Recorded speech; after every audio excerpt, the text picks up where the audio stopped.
Hello dear student, आज की इस वीडियो में आप सीखेंगे जीरो का गुणा कैसे करते हैं। यदि आप इस चैनल पर पहली बार आए हैं तो इस चैनल को सब्सक्राइब कर दीजिए और यदि आपको ये वीडियो पसंद आए तो इस वीडियो को लाइक ज़रूर कीजिएगा। तो चलो शुरू करते हैं। पहले के सवाल में आप सीखेंगे जीरो का गुणा अंकों में किस प्रकार से करते हैं और दूसरे सवाल में सीखेंगे अंक का गुणा जीरो में किस प्रकार से करते हैं और तीसरे सवाल में आप सीखेंगे कि अंक और जीरो का गुणा अंकों में किस प्रकार से करते हैं। चौथे सवाल में आप सीखेंगे कि जीरो का गुणा जीरो में किस प्रकार से करते हैं। तो पहला सवाल करेंगे हम, जीरो का गुणा हम 3 में करेंगे तो हमारा उत्तर आएगा जीरो, क्योंकि किसी भी अंक में हम जीरो का गुणा करेंगे तो उत्तर जीरो ही आएगा। अब जीरो का गुणा 1 में करेंगे तो भी उत्तर आएगा जीरो, जीरो का गुणा 2 में करेंगे तो भी जीरो ही आएगा। तो हमारे सवाल का आंसर है जीरो, क्योंकि किसी भी संख्या में जीरो का गुणा करेंगे तो आंसर जीरो ही आएगा।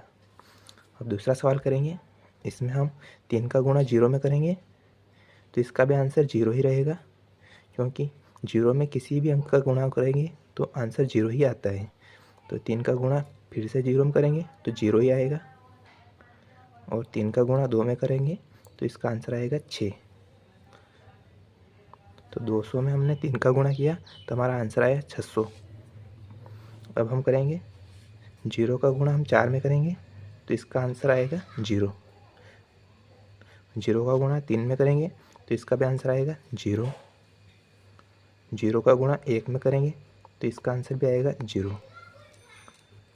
अब हम 2 का गुणा करेंगे, उससे पहले हमें पहले वाले अंक के नीचे क्रॉस लगाना है। अब इस 2 का गुणा हम 4 में करेंगे तो 2 का पाड़ा हम 4 बार बोलेंगे, 2 चौके 8 होता है। अब इस 2 का गुणा हम 3 में करेंगे तो 2 तिया 6। अब इस 2 का गुणा 1 में करेंगे तो 2 एकम 2। अब हम इन्हें जोड़ देंगे तो जीरो को जीरो ही रहेगा और जीरो को 8 में जोड़ेंगे तो 8 ही रहेगा। जीरो को 6 में जोड़ेंगे तो 6 ही रहेगा और 2 के 2 ही।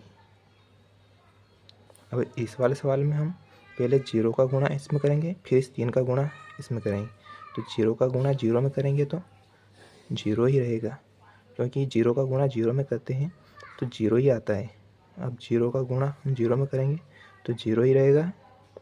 जीरो का गुणा 3 में करेंगे तो भी जीरो ही आएगा। अब इस 3 का गुणा करेंगे, उससे पहले हम पहले वाले अंक के नीचे क्रॉस लगाएंगे। अब इस 3 का गुणा जीरो में करेंगे तो इसका आंसर भी जीरो ही रहेगा। 3 का गुणा जीरो में करेंगे तो जीरो ही आएगा। 3 का गुणा 3 में करेंगे तो 9 आएगा। अब हम इन्हें जोड़ लेंगे तो जीरो को क्रॉस के साथ जोड़ेंगे तो जीरो ही रहेगा। जीरो को जीरो में जोड़ेंगे तो जीरो ही रहेगा। जीरो को जीरो में जोड़ेंगे जीरो ही रहेगा और 9 के 9 ही। अगर आपको ये वीडियो पसंद आया है तो इस वीडियो को लाइक ज़रूर कीजिए।